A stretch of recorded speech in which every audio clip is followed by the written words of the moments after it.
다음 키워드는 대통령 사과입니다. 문재인 대통령이 임기 내에 최저임금 공약을 지키지 못했다며 대국민 사과를 했죠. 예, 어저께 김상조 청와대 정책실장이 기자들과 만나서 최저임금 인상 문제에 관한 막전 막후 스토리와 이 정부의 소감 등을 피력을 했습니다. 네. 최저임금이 이제 내년에 2.89% 오르기로 됐죠. 네. 2.8% 올라서 8,590원이 됐는데요. 문재인 대통령의 공약이 내년도까지 10,000원으로 만들겠다라는 것이 공약이었습니다. 네. 특히 문재인 대통령은 야당 시절에도 최저임금을 빨리 올리지 않는 여당을 향해서 맹공격을 가했고 대통령 선거 후보 시절에는 10,000원 공약에 아주 방점을 많이 두었습니다. 대통령의 공약 중에서 가장 큰 공약이 소득주도 성장, 그리고 소득주도 성장 속에서도 최저임금 10,000원 공약이 아닌가 싶습니다. 그런데 네.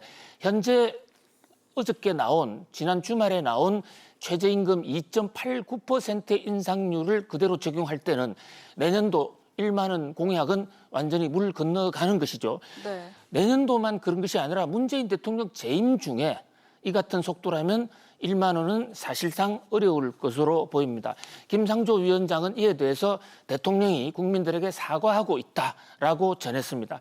대통령이 직접 국민들에게 사과하는 모습은 보이지 않고 김상조 실장이 대통령의 사과를 간접적으로 전하는 그런 모습입니다. 어쨌든 네. 대통령이 솔직하게 사과하는 모습, 이것은 이 책임 있는 위정자로서 매우 믿음직한 모습이 아닌가 싶습니다. 그런데 이 사과가 벌써 두 번째예요.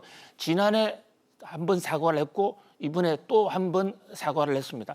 자, 그렇다면 여기에 대해서는 경제계에서는 이 사과가 도대체 무엇을 향한, 누구를 향한 어떤 내용의 사과인가, 여기에 대해서도 관심을 상당히 많이 가져요. 네. 일견 김상조 정책실장의 발언을 놓고 볼 때는 임금을 올려주지 못해서, 최저임금 공약을 지키지 못해서 근로자들한테 미안하다라는 사과로 보입니다. 일견. 그러나 물론 근로자들한테도 무리한 공약을 내세워서 이루지 못한 것도 죄송한 마음이고 사과의 대상이 되겠지만은, 이 정부가 지난 2017년과 2018년에 16%, 10%씩 느닷없이 그리고 폭발적으로 최저임금을 급격하게 올리는 과정에서 네. 무너져 내렸던 많은 중소기업들, 소상공인들, 그리고 그 과정에서 떨려져 나간 이 실업자들, 이런 사람에 대한 사과가 구체적으로 적시가 되지 않은 것 같아서 조금 아쉬운 것 같고요. 또한 여기서 김상조 실장은 소득주도 성장의 정책 기조는 변함이 없다라고 강한 기조로 얘기를 했습니다. 네. 물론 소득주도 성장이라는 게 최저임금에 많은서 출발하는 것은 아닐 것입니다.